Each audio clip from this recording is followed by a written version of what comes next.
Bonjour et bienvenue sur la chaîne de Lampe d'Actu.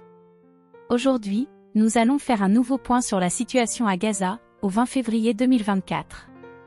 Le dernier bilan du ministère de la Santé de Gaza fait état de plus de 30 000 morts, dont plus de 14 000 enfants. En moyenne, 102 enfants sont tués chaque jour par l'armée israélienne et environ 92% des morts sont des civils, principalement des femmes et des enfants. Le Comité pour la protection des journalistes nous alerte aussi sur le nombre de journalistes tués à Gaza.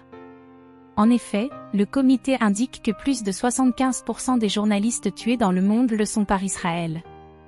Les journalistes palestiniens sont une cible prioritaire pour Tsahal, et les journalistes étrangers sont interdits d'entrer dans l'enclave palestinienne, rendant plus difficile la documentation de ce qui se passe sur place.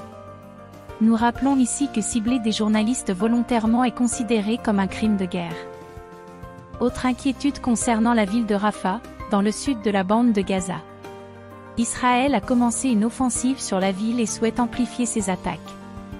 La communauté internationale alerte et met en garde Israël sur les conséquences humanitaires catastrophiques qu'aurait une offensive d'ampleur sur Rafah, indiquant que plus d'1 million de Gazaouis s'y sont réfugiés, après avoir fui les bombardements et l'invasion plus au nord. Les Palestiniens ont fui au sud sur ordre d'Israël, pour éviter les bombardements, mais maintenant, Israël bombarde massivement le sud de l'enclave, la population ne peut donc plus fuir nulle part et est prise au piège à Rafah.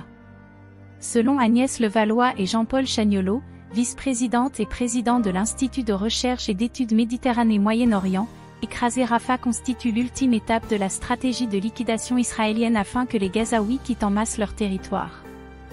Ils ajoutent que les attaques d'Israël contre l'UNRWA, pour empêcher la distribution d'aide humanitaire à Gaza, font partie du même plan.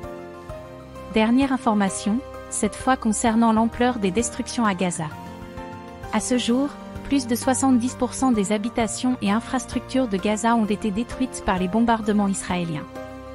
L'Organisation de défense des droits humains Euromed Human Rights Monitor nous indique que plus de 300 000 habitations ont été détruites ou endommagées, ainsi que 380 écoles, 522 mosquées, ou encore 28 hôpitaux et 65 cliniques médicales.